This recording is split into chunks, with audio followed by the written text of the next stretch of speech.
My early detection of breast cancer has helped me to live a full, busy, happy life after breast cancer. As you know, the Komen Foundation focuses on three main areas: early detection, funding research, and also finding a cure. But what you may not know is what the foundation is doing for women with metastatic breast cancer. Now, sadly, advanced cancer cannot be cured, but our Dr. Max Gomez shares some exciting information that will help women with advanced cancer live longer and healthier lives. Lisa Muller was just 29 years old, recently married, physically fit, and by all appearances, healthy as they come, until she found a lump in her breast. But her mammogram and sonogram were both negative. A whole year passed, and I felt a lot of pain, and my nipple became inverted. So at that point, I knew something was seriously wrong, and I was diagnosed with at least stage 3. Lisa did 6 rounds of chemo, 25 rounds of radiation, and had a double mastectomy. All seemed fine for 2 years. That's when they discovered a tumor in my brain. So it had spread to my brain. Lisa had become one of a growing number of women with metastatic breast cancer that has spread to brain, lymph nodes, bones, liver, lungs, and other organs. In patients with advanced disease, once the tumor has spread in multiple sites, we can no longer cure the disease in the classical understanding of cure, meaning that it goes away forever. But what we can do increasingly is to prolong the life of these patients and allow them to have a life with good quality. The key to this progress came with the recognition that every breast cancer is different, that each tumor is driven by its own specific malfunction, and so must be treated individually. That's what researchers are now doing. We need to analyze every tumor in depth. And the way to do it is by looking at the genome of the tumor, the biochemistry, but also the genome. And that is exactly what scientists at Memorial Sloan Kettering are doing.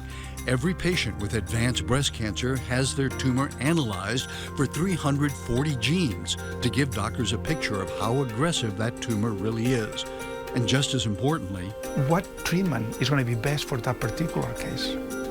What is the repertoire of mechanisms of resistance to therapy that the tumor might have? That basic insight into the inner workings of malignant cells has allowed researchers to design specific drugs to stop the relentless multiplication and spread of cancer. One such drug soon to be submitted for FDA approval is palbociclib, an oral drug that blocks certain proteins that make cancer cells so deadly. These are proteins that help really sort of give the go signal for the cell division. Palbociclib is an inhibitor of CDK4 and 6, and really sort of acts like a brake or a pause or a stop button on that process. Other compounds work against estrogen receptor positive cancers that have become resistant to standard anti-estrogen therapies. Devoid of side effects, they are given orally, so these are pills that the patients take at home, and they prolong the lives of these patients in a very significant way. To help speed the development of these new therapies, the Komen Foundation has helped found a coalition of 15 breast cancer organizations focused on metastatic breast cancer. We don't want to duplicate our critical resources, but rather collaborate so that we can have better impact in educating and empowering, in funding research, and also doing advocacy for metastatic breast cancer patients. It's not yet a cure, but it gives hope that patients like Lisa Muller will have their wishes come true. A long life. I hope they find a cure. Komen Greater New York City funded programs are searching for a cure and saving lives all over the metropolitan area. And Cindy Hsu has a story of Joy Parks and her heartwarming story of survival.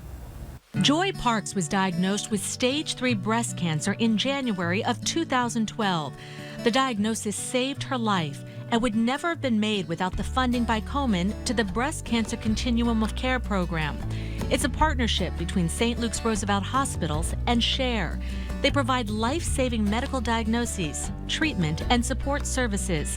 The program is administered by Dr. Ma, who ordered a biopsy that same day, which confirmed Joy's breast cancer. My angel. Dr. Ma was saying how the Komen Foundation give the grant to her office so that these machines and stuff, and I was like, wow, that's cool, because I didn't have to wait for nothing. You know, the longer you wait, the more things progress. And she was just like, Everything was, like I said, 1, 2, 3, 1, 2, 3. I didn't have to wait for nothing.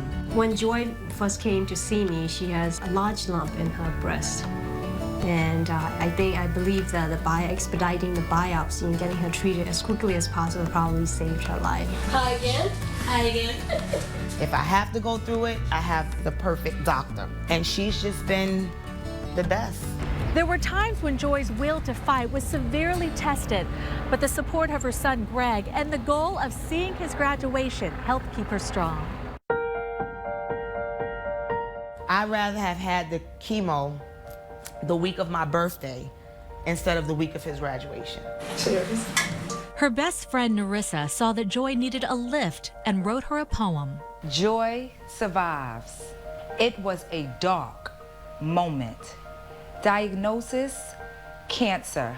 As only a lifelong friend can do, she painted a perfect picture of her friend at her darkest moment, while at the same time, the poem also gave Joy a big lift when she needed it most. And the darkness became light. Her crown restored. There is my joy. That poem is so touching. It really is. I still had no idea that it inspired her in the way that it did.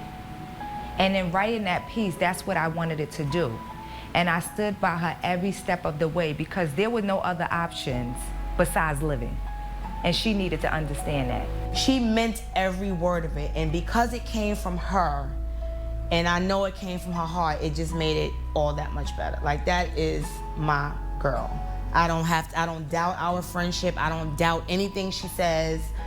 And we just talk about everything. Like, there's no me without Narissa. That's it. She's my touchstone. I love you, sis. Joy really demonstrates the power of having a strong support system. And to find out more about the Breast Cancer Continuum of Care program, please log on to cbsnewyork.com. And coming up, a group of heartfelt and courageous survivors share their insight about battling breast cancer. But first, a small sampling of the advice that you will get when you return. Adopt a survivor spirit at day one so that when your mind and your body gives up on you, that your spirit keeps going no matter what you go through.